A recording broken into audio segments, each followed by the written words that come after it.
Bom, meus irmãos, eu quero hoje concluir o que começamos ontem, que é a exposição do livro de Ruth. Pastor Ricardo, quando me convidou para trazer essa palavra aos irmãos, ele me pediu que trouxesse a história dessa família, que é a história da família de Noemi, de Elimeleque, portanto, depois de Ruth e Boaz, para que nós pudéssemos, então, fazer alusão às famílias de hoje.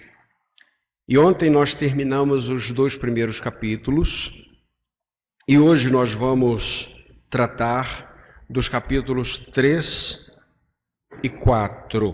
Portanto, eu quero fazer uma leitura prévia, mas a leitura de todo o texto se dará à medida que nós pudermos fazer a exposição.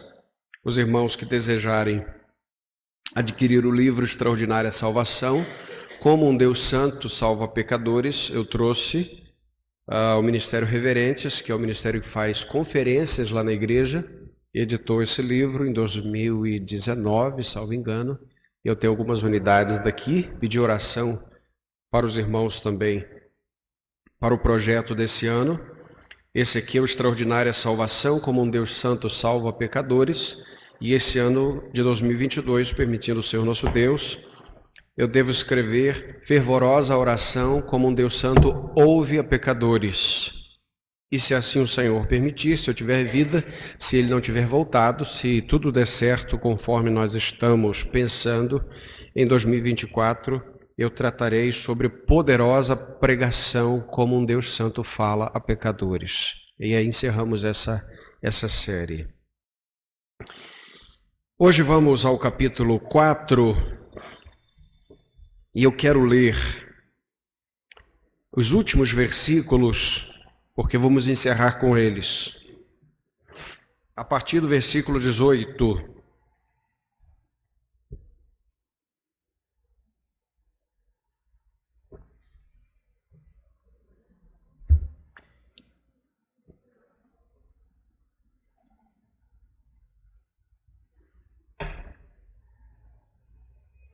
Diz assim a palavra do Senhor nosso Deus.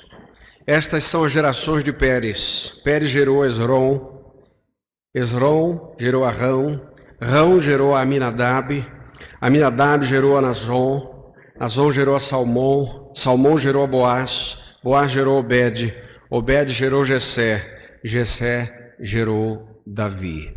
Nosso Deus, te louvamos por tua palavra. Glorifica teu nome e edifica a tua igreja, em Cristo oramos. Amém. Nós vimos ontem que a Ruth Moabita chegou em Belém, ou chegou nas terras de Israel, e era tempo da colheita. Ela foi com a sua sogra Noemi. Noemi estava muito amarga, porque recebera da parte de Deus todo momento feliz, mas também todo momento difícil da sua história. Ela estava sem os seus 2 filhos, ela estava sem o seu marido, uma das noras ficou em Moabe, e a outra, que chama Ruth, foi para a sua terra, que foi junto, foi morar com ela, e nós vimos ontem como é que isso aconteceu. Ruth saiu de casa, foi trabalhar para sustentar a si e também a sua sogra Noemi, e ela foi parar coincidentemente, ou seja, chamamos de coincidência, os fatos que Deus faz coincidir para a sua glória. E ela foi parar nas terras de Boaz, que era um parente resgatador da família de Elimeleque, o falecido esposo de Noemi. E ele a conheceu, tratou-a com bondade, o nome dele é Boaz, e ela voltou para casa de uma colheita que poderia ser ínfima, pequena, tacanha, resumida, ela voltou com o cesto cheio, lotado, não de espigas que estavam no chão somente, mas de espigas que vieram dos próprios brotos. E ela chegou em casa, a sua sogra perguntou: de onde é que você vem? O que aconteceu? Que você voltou dessa maneira? E ela disse: eu conheci Boaz. E a sogra disse: olha, ele é boa gente, ele é nosso parente resgatador, estou lembrando disso, e Deus está nesse negócio. Em suma, a mão da providência começou a mostrar aquilo que estava fazendo desde o início. E aí, perceba, meu irmão, minha irmã, que no capítulo 3, Noemi, uma mulher experiente, uma mulher vivida, teve um plano. E ela disse a Noemi o seu plano. E começamos então o capítulo 3, que diz assim, versículo 1: depois dessas coisas, sua sogra, Noemi, lhe disse: minha filha, vou procurar para ti um lar seguro que te traga felicidade. Olha só, Noemi disse para Ruth: eu vou lhe arrumar um casamento. Ok, você não vai ficar sozinha, daqui uns tempos eu estou partindo e vou encontrar um marido para você. Ela não estava pensando em si mesma, ela sabia que Ruth tinha uma vida pela frente e também Ruth era uma viúva e precisava lidar com isso da melhor maneira possível. Bom, então o plano de Noemi para aquela jovem foi o seguinte: Boaz, a quem servem as moças com quem estiveste, é nosso parente. Hoje à noite ele estará limpando a cevada na eira, ou seja, todo mundo foi embora, parou de trabalhar, mas ele ainda vai continuar trabalhando. Agora, lava-te, perfuma-te, veste a melhor roupa, desce para a eira, mas não permitas que ele te veja, até que tenha acabado de comer e beber. E quando ele for dormir, observa o lugar que ele se deitar, depois entrarás, descobrirás os pés dele e te deitarás, e ele te dirá o que deves fazer. Bom, se uma sogra falasse isso para uma nora hoje, ela estaria sem juízo. Ou não? Eu também acho. É chocante para mim também. Ok. Mas veja, há alguma coisa de cultural aqui. Era assim que se fazia também. E há algo aqui do caráter tanto de Ruth quanto de Boaz. Ruth, por mais de 10 anos com a sua nora sob suas vistas, sabia, Noemi sabia quem a sua nora era. E sabia também quem era Boaz. Isso parece um tanto inusitado, mas a mão da providência está aqui. Noemi disse então, Ruth disse então, verso 5, farei tudo o que estás me dizendo. E nós vemos aqui qualidades de Ruth. Ruth é uma mulher que sabe ouvir uma mulher mais experiente da parte de Deus. Nós sabemos que não são todas as mulheres experientes na vida que são experientes da parte de Deus. Porém, sabemos que, na maioria das vezes, as mulheres que servem a Deus e têm mais idade têm muita coisa a ensinar às mais novas. E esse é um princípio de Tito, capítulo 2. Por isso, irmãs mais velhas na idade e na fé, ensinem as mais novas a amarem o marido, a cuidar do lar, como disse Paulo a Tito, e as mais novas ajudem a sua família aprendendo aquilo que vocês podem ensinar com as mais idosas. Talvez as pessoas idosas elas não tenham a modernidade, talvez você possa achar que elas sejam retrógradas, mas elas não são inexperientes. Por vezes, o que salva uma circunstância não é um método, mas é o princípio da experiência. Por isso é que os filhos precisam ouvir os seus pais. Não que os pais saibam todas as coisas, não que eles tenham todas as respostas. O Google tem muito mais respostas do que os pais de hoje. O fato é que os pais são mais experientes na vida e cabe que sejam ouvidos e honrados. Há um princípio importante aqui. Noemi está dizendo para Ruth e ela disse, ok, vamos pelo seu caminho. E ao encontro, veja a descrição. A descrição de Ruth, ela não é espalhafatosa. Depois de Boaz ter comido, bebido, alegrou-se, foi deitar junto ao monte de grãos. Ruth aproximou-se em silêncio, descobriu seus pés e se deitou. Foi o mesmo plano, ela não mudou nada. E ela é uma mulher decente, também veja o verso 8. No meio da noite, o homem acordou de repente, e ele se virou e se assustou ao ver uma mulher deitada onde, gente? Aos seus pés. Não foi do lado dele. Ela não mudou o plano, tudo bem? Podia ter dado problema ou não? Podia. Ela estava ali, deitada, certamente descobrindo os pés, ele ia passar um frio durante a noite, ia acordar, ele a viu, está ali decente, ela é discreta e ela é humilde, porque ele pergunta, quem és tu? E veja, ela não está naquele momento onde ela está trabalhando com as mãos sujas, com aquele turbante diferente na cabeça, agora ela já botou a natura, passou uma chapa e tal, fez aquela melhorada, botou aquele perfume bacana, e ela está meio que irreconhecível, está de noite, está na penumbra, quem é você? Ela tem que se apresentar, não é? Sou eu, Ruth, tua serva. Olha que humildade, gente. É tua serva, aquela que trabalha lá com as suas servas. Aí veio o pedido, casa-te com tua serva, pois tu és o resgatador. Antes que você ache que Ruth é atirada demais, a Ruth tinha o direito de pedir isso a Boaz, porque Boaz era o seu parente resgatador. Tudo bem? Era o único que ela conhecia. E ele também tinha que entender que Ruth tinha este interesse. O texto nos mostra talvez um Boaz um pouco mais experiente, embora solteiro, porém mais experiente do que Ruth. E então, o texto diz, casa-te com tua serva, pois és o resgatador. De outra maneira, estende a tua capa. Em que sentido?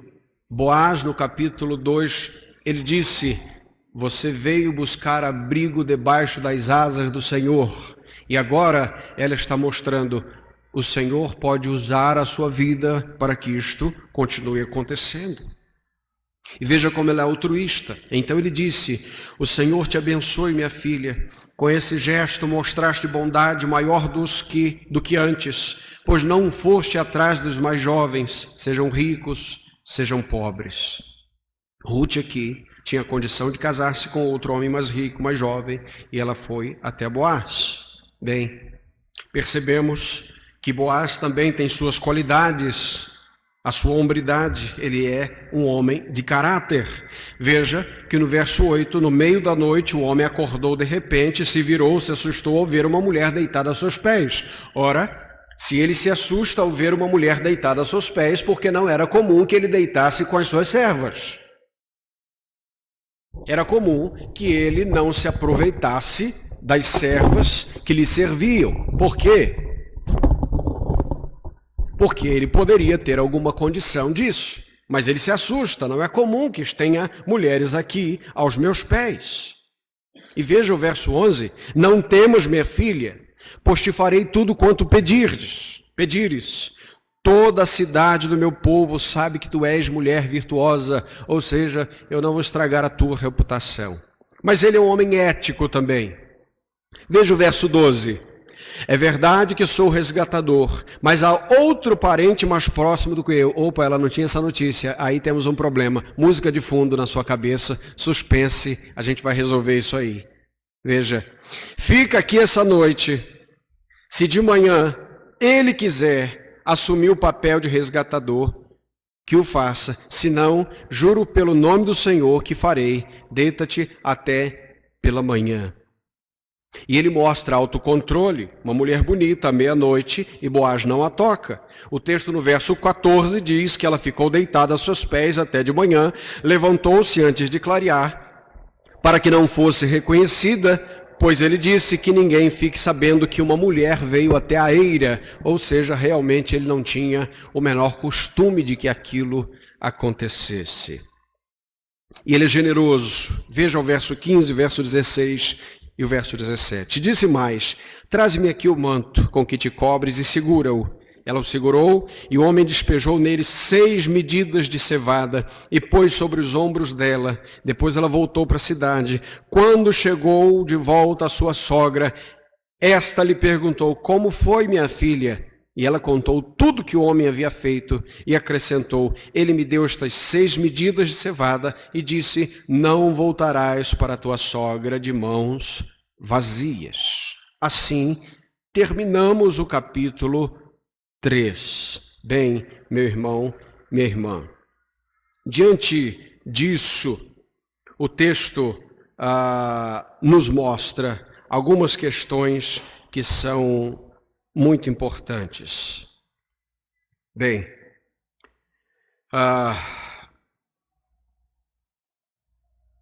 Noemi chega em Belém, amargurada, e ela diz o seguinte: não me chame Noemi, porque Noemi significa doce. Mas ela disse: eu não gosto de ser chamada mais de doce, me chama de amarga, que a vida amargou a minha existência. Mas veja que Deus começa a transformar a história a seu próprio modo. Perceba aqui, meu irmão, minha irmã, que o verso 18, que é o último versículo do capítulo 3, tem a esperança de Noemi. Espera, minha filha, até que saibas onde irá terminar o caso, pois aquele homem não descansará enquanto não tiver resolvido hoje mesmo essa questão. Bem, isso nos traz aplicações importantes. Você pode, meu irmão, minha irmã, ter dias de amargura, seja na sua vida ou seja na sua casa. Mas Deus não nos chamou para viver uma vida amargurada. Tem diferença ou não? Você pode ter tristezas, mas não foi chamado para ser uma pessoa triste. Noemi passou por adversidades, por amarguras, mas a decisão que ela tomara de ser chamada amarga teve de ser revogada.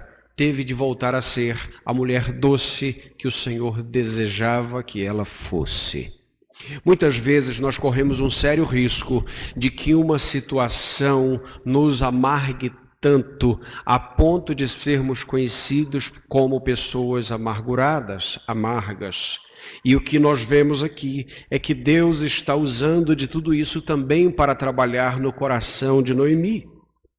Muitas vezes a tua família, o teu casamento, a relação de filhos com pais e pais com filhos passam por situações que são muito amargas e muito difíceis, é fato. O grande desafio é olhar para a cruz e saber que Cristo é aquele que adoça a nossa vida. Cristo é o Senhor da nossa vida e Ele sim é a bússola da nossa direção. Ele sim é o centro de gravidade da nossa vida. Meu irmão, minha irmã, algo importante aqui.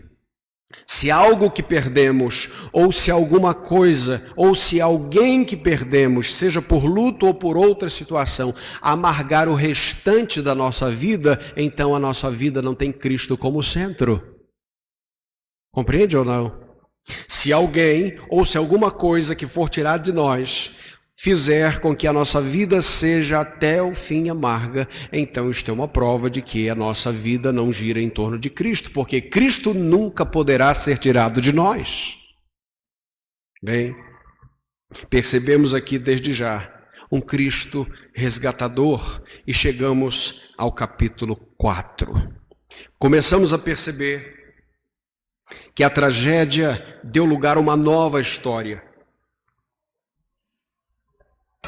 a uma nova esperança. O capítulo 3 termina e tem um suspense. Ruth casa com Boaz ou não casa? Eu não sei como é que é a novela hoje, porque já deve ter uns 30 anos que eu não consigo assistir, porque dá náusea, dá ânsia, enfim, a vesícula começa a doer. Mas na época que eu era criança, tinha uma novela que eu não me lembro o nome, mas dizia assim, a seguir cenas dos próximos capítulos, e passava um pedacinho. Quantos lembram? Lá do tempo de Ana Raiz e Trovão e tal. Busquei longe, né?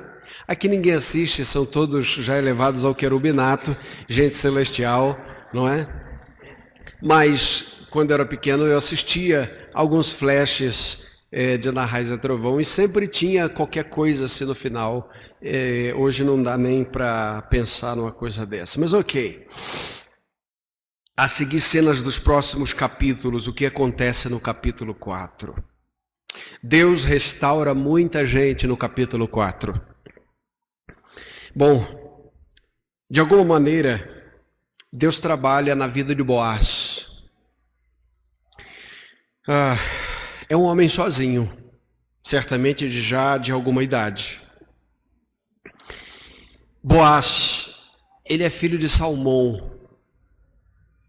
E Salmão gerou Boaz de uma mulher chamada Raabe.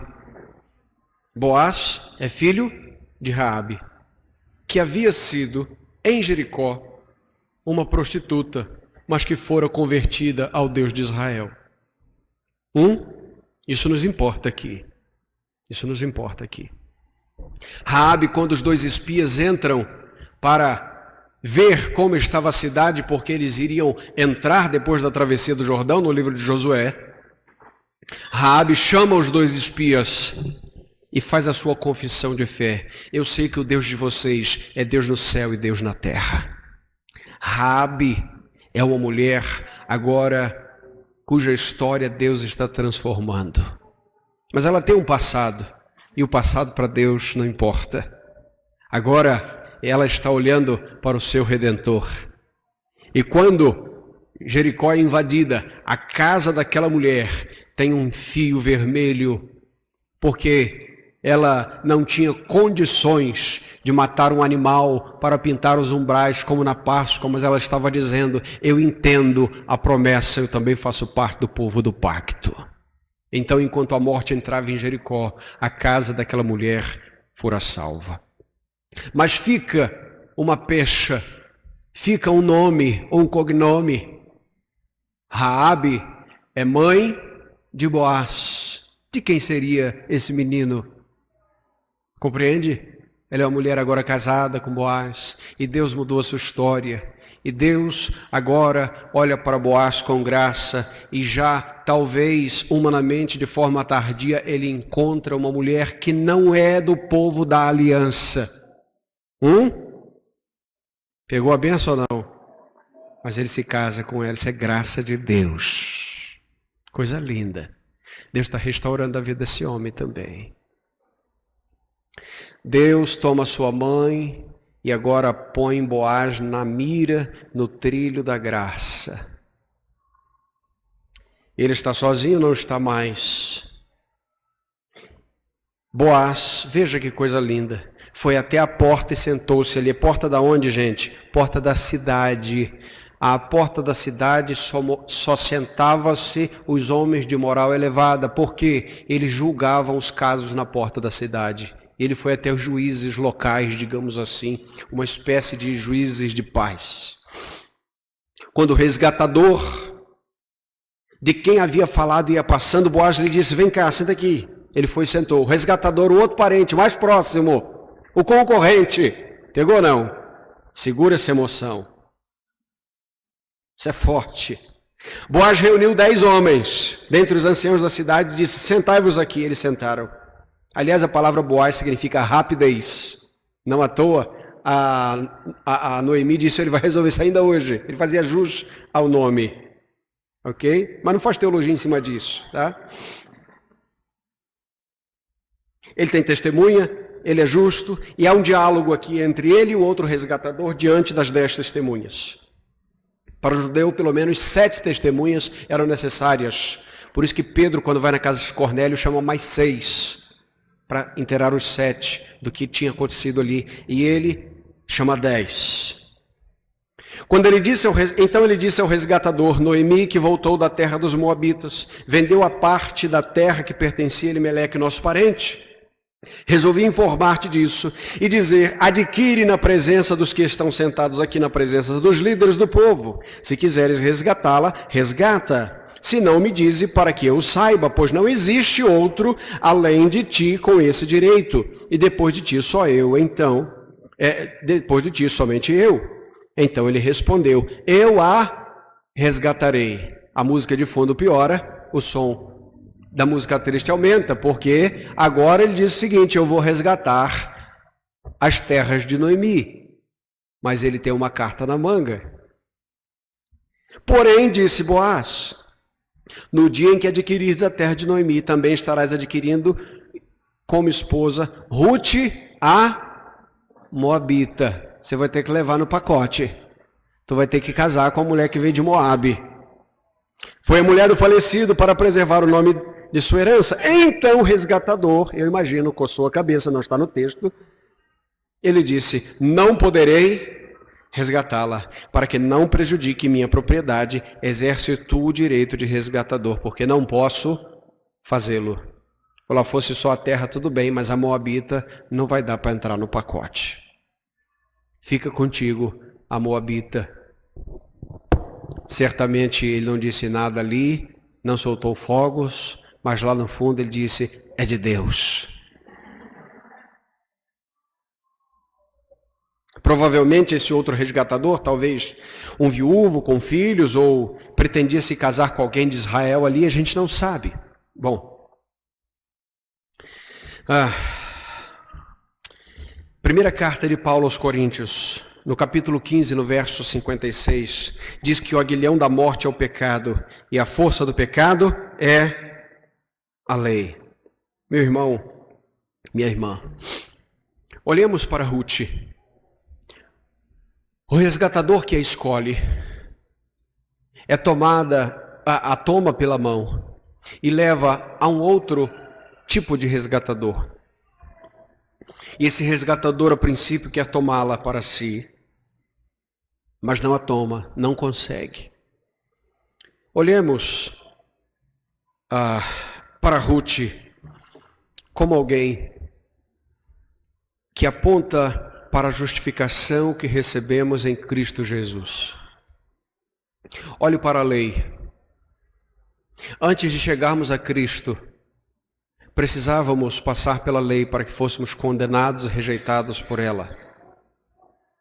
Porque ninguém pode ser justificado pela lei de Deus, porque todos pecaram. Não há um justo sequer. Somos tomados pela mão e apresentados à lei, e somos rejeitados. Até que Cristo, mesmo que não sejamos aptos a que sejamos cumpridores da lei, pela sua graça, Cristo nos recebe e nos salva. Percebemos aqui, meu irmão, minha irmã, a razão pela qual Paulo diz em Romanos capítulo 8, versículo 1, agora não há condenação para aqueles que estão em Cristo Jesus. Em Romanos capítulo 10, versículo 4, ele diz, pois Cristo é o fim da lei, para que a justificação, para o fim, ou melhor, para a justificação de todo aquele que crê. Bem, meu irmão, minha irmã, alguém já disse que nós devemos primeiro pregar a lei de Deus e depois a sua graça. E é fato. Um parêntese para a igreja aqui. Muitas vezes o que temos ouvido hoje de evangelho ou de evangelismo é que as pessoas ouçam, sorria, Jesus te ama. Ok. Talvez tenha o seu fundamento. Mas as pessoas não vão querer um Cristo que a ame sem que elas compreendam que a sua alma está condenada ao inferno. Sem que elas sintam o desespero do abandono.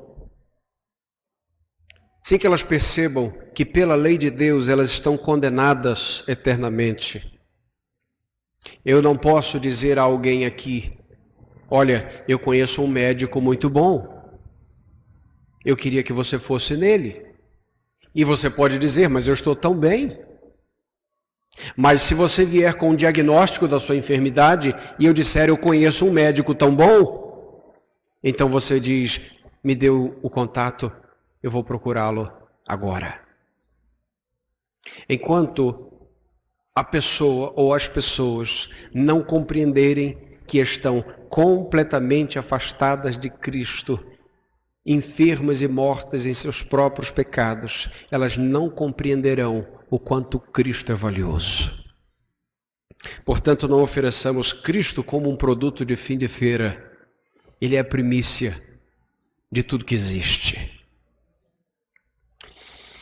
Diante disso, antigamente, diz o texto, versículo 7, em Israel, para confirmar qualquer negócio relativo ao resgate ou à transferência de propriedade, o homem tirava a sandália, entregava ao outro, isso servia como testemunho dos negócios em Israel. O que é isso? Qual era o costume? Quando o outro entregava a sandália para aquele fechamento de negócio, estava dizendo para o outro, você está proibido de pisar aqui porque agora não é mais seu. Essa mais ou menos era a ideia do que estava acontecendo ali.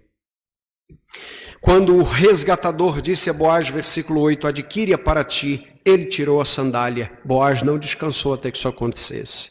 Então Boaz disse aos anciãos e a todo o povo, hoje sois testemunhas de que adquiri Noemi tudo que pertenceu a Elimeleque, a Quilion, a Malom, e também de que adquiriu o direito de ter como esposa a moabita Ruth, a viúva de Malom. Agora veja, para preservar o nome do falecido na sua herança, para que o nome dele não desapareça da sua família e da porta da cidade. Hoje sois testemunhas disso. Deixa eu lhe dizer, é importante esse ponto aqui. Malom havia falecido, mas ele era efrateu. Efrateu é onde, gente? Belém, ok? Casa do pão, Bethlehem, casa do pão, que teve fome inclusive. E agora, um belemita, efrateu, morto, tinha que ter a sua descendência continuada. E é isto que está acontecendo aqui, porque ele é o povo da promessa. Agora veja para Ruth, veja Ruth. O capítulo 1, no versículo 22, apresenta Ruth como a moabita. No capítulo 2, no verso 10, ela é vista como uma estrangeira, ela mesma fala isso. Mas a partir de agora, Ruth, que está para se casar com Boaz, ela não é mais tratada desta maneira. Verso 11 diz assim, e todo o povo e também os líderes que estavam na porta disseram, somos testemunhas. Que o Senhor faça com esta mulher, ou seja, com Ruth, que está entrando na tua família, como fez com, quais são os dois nomes? Raquel e Lia, que juntas edificaram a casa de Israel. Agora veja o nome da cidade, torna-te poderoso em Efrata e famoso em Belém. E com os descendentes que o Senhor der a desta moça, que a tua família seja como a de Pérez, que Tamar deu a Judá. Perceba aqui que Ruth, a moabita, é comparada com 3 mulheres da aliança. Pegou a bênção? Por exemplo, Ruth é comparada com Raquel e Lia, e as duas tiveram dificuldades de gerar. Isso assemelha a Ruth, porque ela fora casada com Malom durante 10 anos e não havia gerado. Isso traz para a gente que havia alguma dificuldade. Ambas, Raquel e Lia, elas eram as mulheres que geraram descendência dos patriarcas. Por fim, olhamos Tamar, que também não conseguiu gerar nos seus 2 casamentos primeiros, porque ela casa-se com os 2 primeiros filhos de Judá, para cumprir a lei do levirato, ou seja, ela casa com os 2 filhos de Judá que sai de casa no capítulo 39 de Gênesis, e o terceiro filho não quer casar com ela. Um irmão morto tinha que ter a viúva casada com o irmão do falecido, e agora ela está em casa, e essa Tamar tem todo um problema, digamos assim, moral, se é que eu poderia dizer, e ela consegue ter com o seu sogro 2 filhos, Pérez e Zerá. Vamos chegar aí.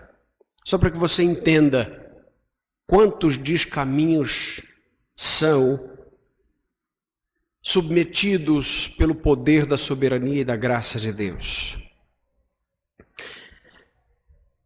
Essa mulher, diz o texto no verso 13, que casou-se com Boaz, o texto diz assim, Boaz casou-se com Ruth, tornando-a esposa, ele a conheceu intimamente, agora veja, e o Senhor permitiu que ela engravidasse, e ela deu à luz a um filho. Bem, o texto diz, o Senhor permitiu que ela engravidasse. No inverso do casamento com Malom, que o Senhor não permitiu que ela engravidasse. Até aqui vemos Deus restaurando Boaz, Deus restaurando Ruth, mas finalmente Deus restaurando Noemi, porque Deus restaurou a amargura de Noemi e a vergonha pública dela. Veja, em Ruth capítulo 1, as mulheres perguntam sobre Noemi. Será que esta é Noemi? Isso está no versículo 19 do capítulo 1. Ou seja, está tão acabada, tão triste, tão amargurada. Agora veja, no capítulo 4, veja o que as mulheres dizem. As mulheres sempre têm alguma coisa a dizer sobre as outras mulheres, sim ou não, irmãs? É bênção, é bênção. Isso é qualidade de vocês, tá? É só você chegar numa festa de casamento. É ou não é, pastor? O homem chega, todo mundo de terno preto. Tá todo mundo com terno igual, gravata. Ah, você comprou naquela loja? Comprei. Ah, que bacana, que bom. Normal. A mulher chega numa festa de casamento e dá uma olhada 360.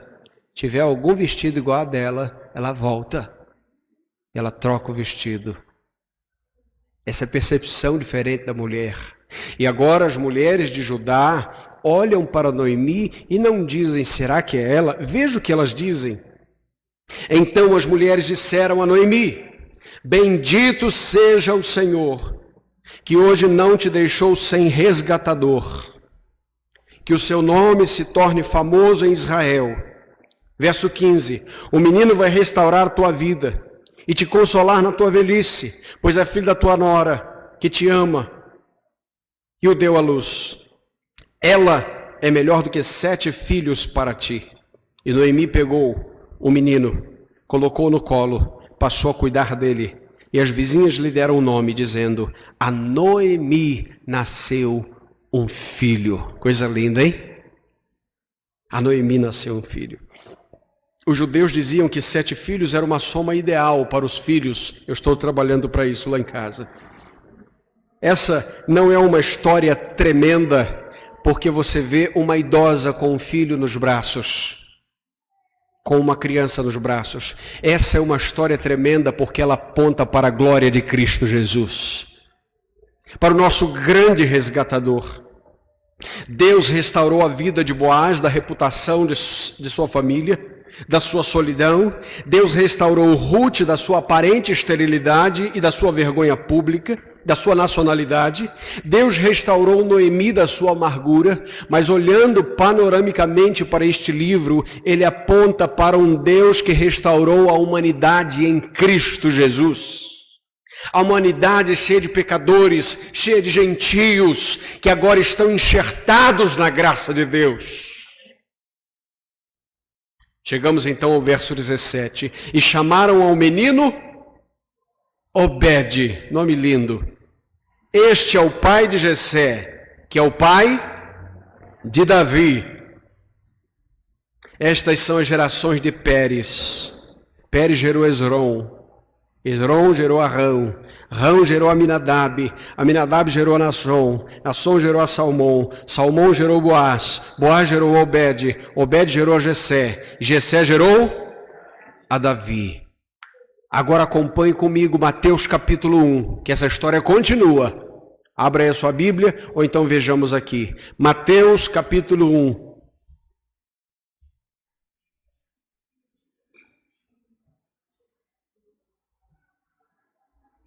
Versículo 1. Marque aí o texto. Livro da genealogia de Jesus Cristo, filho de Davi, filho de Abraão. Agora segure. Abraão gerou a Isaque. Isaque gerou a Jacó. Jacó gerou Judá e seus irmãos. Judá gerou de Tamar. Quem era Tamar? Ok, ela mesma. Não era do povo da aliança. Farés e Zará, que transliterado do hebraico para o grego é o Pérez e o Zerá, que estão nascidos no final de Gênesis capítulo 39. Farés ou Pérez gerou Esrom. Esrom gerou Arão. Arão gerou Aminadab.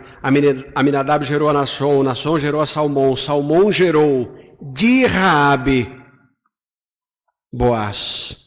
Boaz gerou de Ruth Obed. Obed gerou Jessé.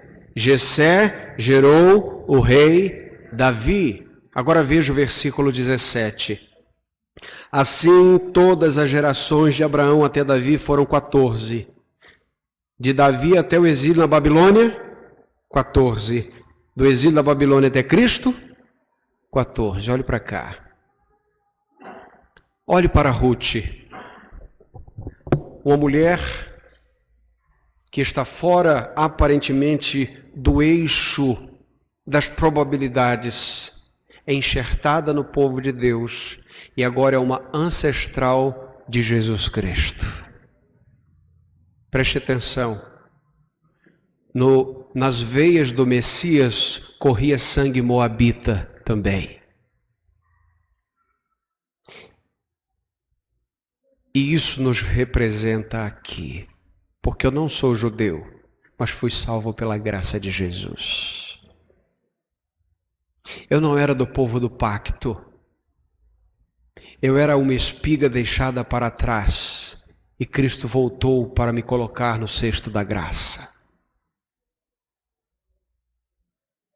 Há tantas famílias com histórias cheias de tragédias. E pelos olhos da fé nós sabemos que as piores histórias familiares podem convergir para a glória de Deus. Talvez você esteja colecionando na sua vida, na sua casa, na sua família, dores profundas, terríveis, que certamente não mereceriam sequer serem catalogadas. Mas quando a graça, meu irmão, se apresenta a nós, com os propósitos divinos e soberanos, começamos a perceber que nas entrelinhas dos nossos dias estavam e estão em todo o tempo as mãos do nosso resgatador. Que se olharmos para trás, veremos que isto não aconteceu pelo mérito, porque na lei de Deus todos nós fomos rejeitados, reprovados, mas vem Cristo e gabarita a lei. Ele é o fim da lei. Ele é para quem a lei converge. Ele é a perfeição de todas as coisas. Então em Cristo, aos seus pés, somos acolhidos e resgatados. Feitos família de Deus. E hoje estamos aqui cantando a este Senhor soberano, não porque nossas famílias são perfeitas, não porque nós catalogamos histórias de sucesso, mas porque fomos salvos pela graça de Jesus.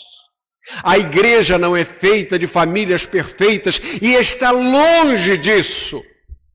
Longe. Alguém já disse que famílias perfeitas são como as montanhas azuis. Quando você chega pertinho, não são mais azuis. Já viajou e viu montanhas ao fundo? Tudo azulzinho, coisa linda. Chega perto, tem nada de azul. Vá lá em casa e você vai ver que a minha família não é perfeita, mas você vai perceber que nós fomos salvos pela graça de Deus.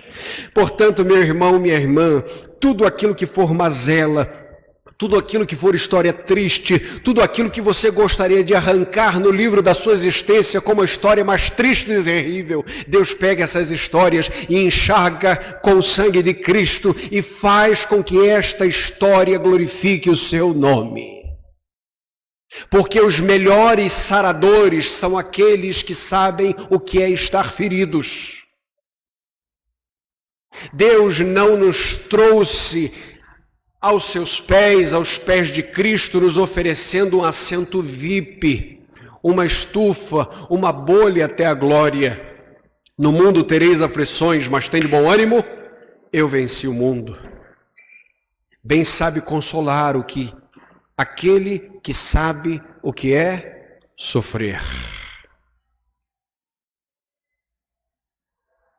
As dores da alma, muitas vezes, Deus não as tira completamente no sentido das emoções, mas Ele acalenta, nos lembrando que perfeitos só seremos na glória, e com a graça que o Senhor nos dá, olhando para os que sofrem no mundo, podemos dizer a eles: conheço a tua dor, mas conheço também o bálsamo que é Cristo.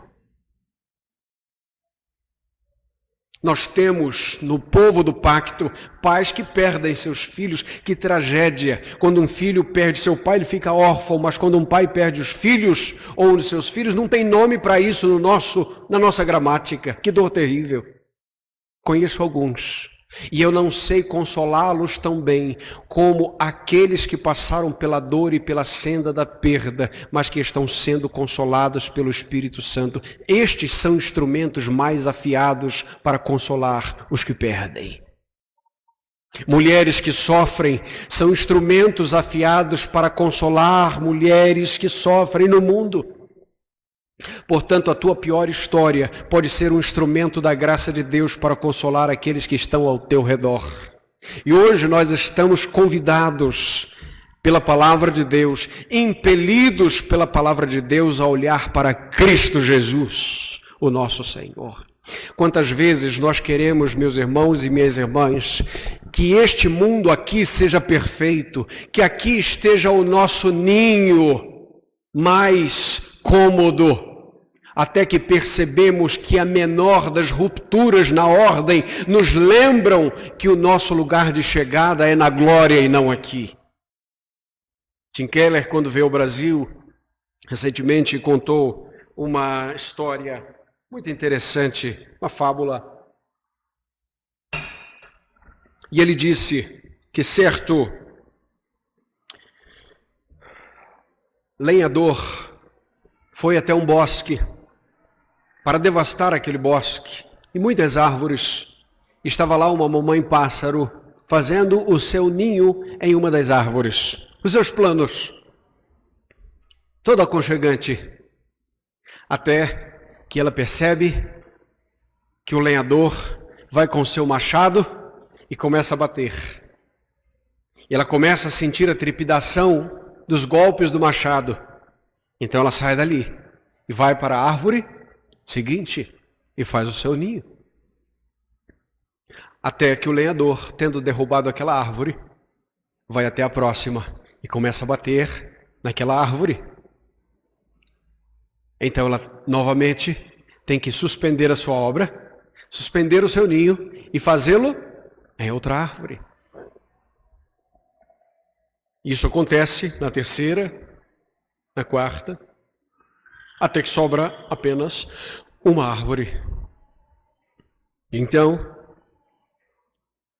ela está em cima da árvore e o lenhador começa a bater com o seu machado naquela última árvore. E não tem nenhuma árvore para que ela corra. Então ela levanta voo e sobe para uma rocha e faz ali o seu ninho. E o lenhador não pode mais derrubar o seu ninho. Tantas vezes Deus nos dá a impressão que Ele está tirando o nosso conforto, derrubando os nossos bosques, interrompendo os nossos planos. Mas é a graça de Deus, muitas vezes, interrompendo o nosso conforto para que nós saibamos correr para a rocha que é Cristo somente. Por vezes corremos para a família, por vezes corremos para o pastor, por vezes corremos para o banco, por vezes corremos para o advogado, por vezes corremos para o médico, e todas as instâncias são legais e possíveis a seu tempo, mas não esqueçamos O único que é rocha segura e eterna é Cristo Jesus. Cristo Jesus. Pegue Ruth. Pegue a história dela. Deus tirou de Moabe. Trouxe para o povo do pacto, mas isso não foi suficiente. Fez com que daquele ventre fosse gerado alguém, que gerasse outro e que gerasse outro, até que 28 gerações depois o Messias viesse. Eu estou certo, meu irmão, minha irmã, que nós só conseguimos entender muito das coisas que Deus faz com o passar do tempo. E vou lhe dizer mais. Eu estou certo que há circunstâncias que nós só entenderemos na glória com Jesus. Só entenderemos diante do seu e do meu Redentor. Confiar em Deus, meu irmão, minha irmã, não é uma estrada sem sofrimentos na família. Deus, soberanamente, sobre todas as coisas, merece a nossa confiança. E eu quero ler, finalmente, um trecho pequeno que John Piper escreve. E ele diz o seguinte: para os piedosos, a vida não é uma rodovia interestadual que passa por uma terra plana, sem curvas, sem desníveis, mas é uma estrada estadual menor que serpenteia por montanhas e vales. Existem pedras que deslizam, precipícios, nevoeiros espessos, ursos na estrada, curvas escorregadias, viradas bruscas, apertadas que nos fazem voltar atrás antes de seguir adiante. Mas ao longo de toda essa estrada perigosa, que não nos deixa ver muito à frente, há sinais frequentes dizendo: o melhor está ainda por vir. Tomada como um todo, a história de Ruth é um desses sinaleiros. Foi escrita para nos encorajar e dar esperança de que todas as perplexas viradas da vida nos conduzem a um bom lugar, não levam ao precipício. Em todos os empecilhos de nossa vida como cristãos, Deus está tramando as nossas alegrias. Concluo, meu irmão, minha irmã, me lembrando de uma casa que moramos aqui no Rio, em Nova Iguaçu, portanto, muito perto daqui. Eu nasci e cresci em Nova Iguaçu. Estou há 7 anos e meio em Minas Gerais. E durante um bom tempo ainda voltei a essa casa, porque morei nela depois que casei um tempo. Mas eu gostava de visitar um quarto especificamente. Era um quarto que ainda não estava pronto, estava em obras. E nesse quarto ficaram as muletas que meu pai usava. Talvez uns 5 pares de muletas, não sei. E voltei lá com alguma frequência depois e percebi aquelas muletas lá no canto. E era o meu lugar predileto da casa. Não porque tenho o saudosismo do meu pai, embora tenha saudade dele. Eu sei que eu não o perdi, porque perde quem não sabe onde está e eu sei onde ele está. Mas porque aquelas muletas me ensinam muita coisa. Hoje não estão mais lá. Todas as vezes que eu percebia no canto aqueles pares de muletas, o Senhor me lembrava que onde está meu Pai não se usa mais muletas. Ele pode correr na glória, esperando o corpo que correrá eternamente. Deus nos deu uma filha especial, a Luísa, vai fazer 15 anos, uma princesa linda. Nós temos que lidar com a síndrome que ela carrega, que é chamada síndrome de Down. E traz algumas cardiopatias e outros elementos difíceis para ela. Mas nós temos uma linda esperança. A nossa estrada não termina aqui. Cristo um dia, o nosso resgatador, virá nos buscar. E tudo aquilo que a natureza humana falhou, agora será perfeito diante de Deus. Olhe para a sua história aqui e você se desesperará. mas olhe para a eternidade. Faça a oração que Jonathan Edwards fazia desde os seus 17 anos. Grave, Senhor, a eternidade dos meus olhos, e você vai ver que a tua esperança e a perspectiva da tua vida muda, porque nós não fomos criados para o tempo, mas para a eternidade com Jesus. O tempo tem limite, a eternidade não tem limites. Esta vida tem limite. A vida eterna é sem limites. Este corpo caído tem limites, mas o corpo glorificado será ilimitado. Portanto, aquilo que eu vejo em parte, então verei face a face, e serei e conhecerei como sou conhecido. Que Deus nos abençoe. Deus abençoe as famílias nesta manhã. Talvez fique faltando no teu coração coisas do tipo, ou na sua mente coisas do tipo, 7 passos para um casamento feliz, ou como fazer a sua esposa sorrir, ou como fazer o seu esposo feliz. Ok. Talvez isso lá na frente seja importante aqui e ali, como um método ou outro, se não lhe fizer mal. Mas o que trouxemos hoje aqui é o cerne do Evangelho, e se este cerne for mudando a tua mente, a tua vida, então na tua casa a glória de Deus vai resplandecer de maneira diferente. Então o esposo será melhor, a esposa será melhor, os filhos serão melhores, porque desejarão ser iguais a Jesus. Que Deus nos abençoe. Vamos orar. Feche teus olhos.